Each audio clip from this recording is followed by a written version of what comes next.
అందరికీ నమస్కారం.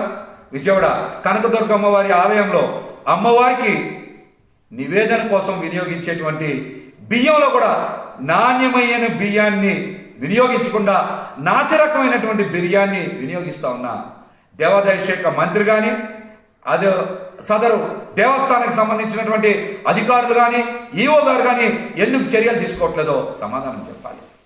అన్నప్రసాద వితరణకు కానీ పులిహార ప్రసాదంలో కానీ నాసి రకమైనటువంటి బియ్యాన్నే వినియోగిస్తూ ఉన్నారు.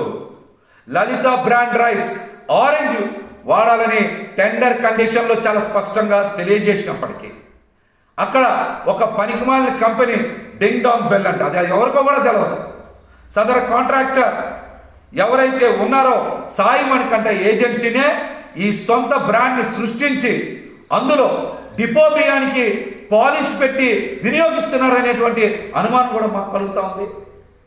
అమ్మవారికి నాణ్యమైన బియ్యంతో నివేదన చెయ్యకుండా ఇలాగ నాసిరకం బియ్యంతో నివేదన చేసి ఏడాదికి ఒక్క బియ్యంలోనే ₹1.5 కోటి కొట్టేస్తూ ఉన్న సదరు కాంట్రాక్టర్ని ఎందుకు చర్యలు తీసుకోవట్లా? దేవాదాయ శాఖ మంత్రి ఈఓ గారు అదేవిధంగా అక్కడ ఉండేటువంటి అధికారుల మీద కూడా రాష్ట్ర ప్రభుత్వం తక్షణమే చర్యలు తీసుకోవాలి. అమ్మవారికి నాణ్యమైన బియ్యంతో నివేదన చేయలేరా?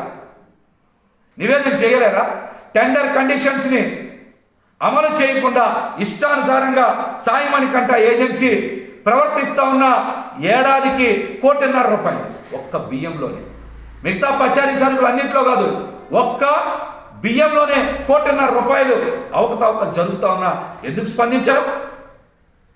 స్పందించరు?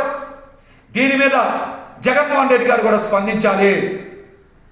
అమ్మవారికి సమర్పించేటువంటి నివేదన కూడా నాణ్యమైన బియ్యంతో ప్రసాదం పెట్టలేకపోతున్నటువంటి ఈ జగన్మోహన్ రెడ్డి గారి ప్రభుత్వాన్ని, ఆయన యొక్క తీరుని ప్రజలందరూ కూడా గమనించాలి, బుద్ధి చెప్పాలని కూడా విజ్ఞప్తి చేస్తూ ఎన్టీఆర్ జిల్లా ఫుడ్ సేఫ్టీ అధికారులు కూడా ఈ సాయి మణికంఠ ఏజెన్సీ మీద నాసిరకం బియ్యం సరఫరా చేస్తున్నందుకు నాసిరకం బియ్యంతో అమ్మవారికి నివేదన సమర్పించడంతో పాటు పులిహార ప్రసాదం అదేవిధంగా అన్న ప్రసాద వితరణ కూడా వినియోగిస్తున్నందున తక్షణమే మీరు కేసు ఫైల్ చేయాలి.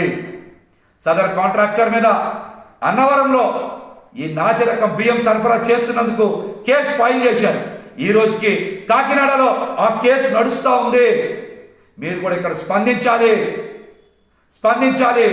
అమ్మవారికి నాసిరకం బియ్యంతో నివేదన చేస్తున్నందుకు తక్షణమే రాష్ట్ర ప్రభుత్వం భక్తులందరికీ కూడా క్షమాపణ చెప్పాలని కూడా మేమైతే డిమాండ్ చేస్తా ఉన్నాం.